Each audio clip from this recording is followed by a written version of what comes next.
So, in today's episode of I don't know if they have like a grand plan going on here. Come into focus on my face. Focus on my face. That's worse. Come on now. Alright, that's better. In today's episode of don't really know what all the fuck is going on right now. I read an article about how like all of the like foreign offices that the US has, like it's extensions or representatives of the US who are stationed in like other countries, kind of deal, um, have been ordered to cancel all of their newspaper subscriptions. Um, so, and this is under the same guise that a whole lot of other layoffs, primarily, other changes have been made during the last couple weeks. And the whole conversation or the whole reason put forth has been to cut costs and cut corners and shit like that for money saving purposes. And um, it mostly feels like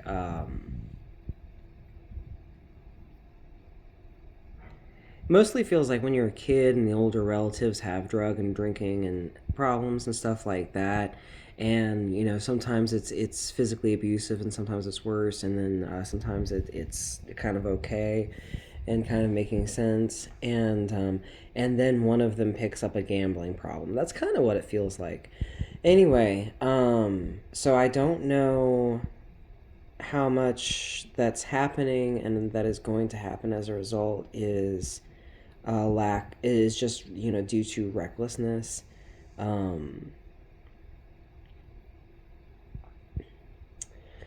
But they're not making educated decisions. They are making rash decisions, because if it were an educated decision, they would have checked in with the needs of the groups and organizations and individuals that these decisions are directly affecting.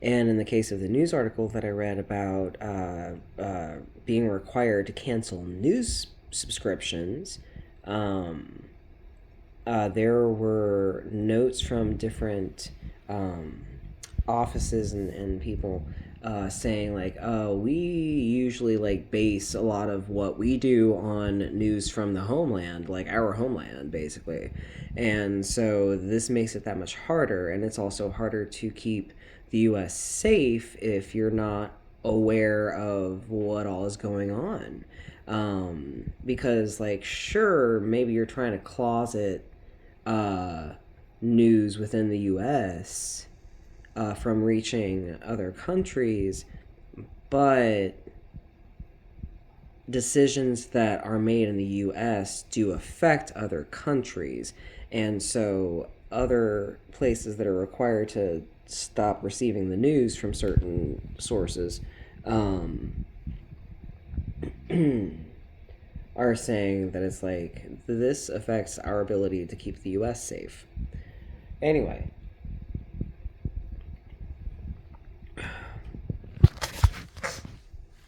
if you're familiar with Charlie Chaplin, Charlie Chaplin's first talkie, the first film that he directed and starred in and wrote, that had full sound and motion rather than just a silent film, which is where he had like really created his career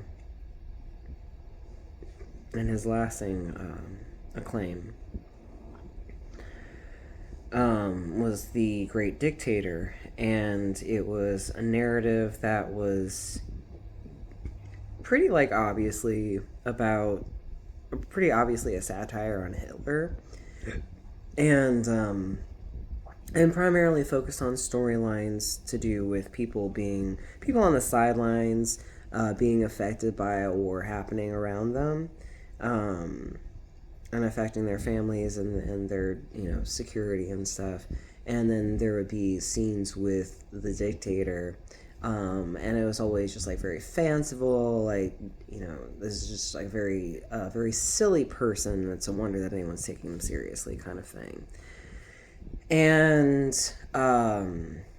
what I read about that movie was that Charlie Chaplin made that movie, and of course, it was important to him to humanize people who were suffering as collateral damage or directly affected by wars.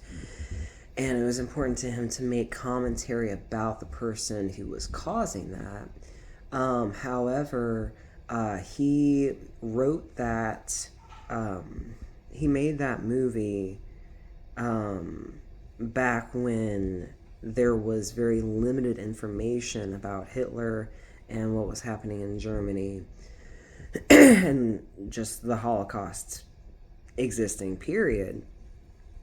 Um, that information hadn't been leaked yet. And so people in the US didn't know about the Holocaust, and they didn't know that there was a genocide happening.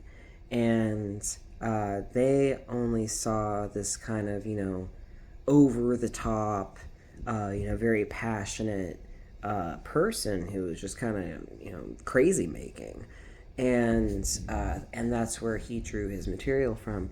And Charlie Chaplin ended up being really upset, and kind of felt some shame when he did find out the full extent of what happened during World War II and the Holocaust and everything that Hitler was responsible for, all of the suffering.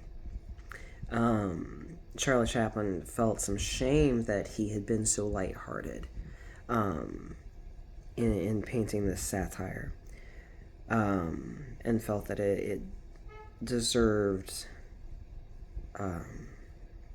a lot more gravity. But anyway, so that's the thing that can happen. A Holocaust can happen, and if you don't allow news to be written and published about it, then no one knows about it. So anyway, the U.S. has required U.S. affiliates in other countries to end their subscriptions to U.S. newspapers.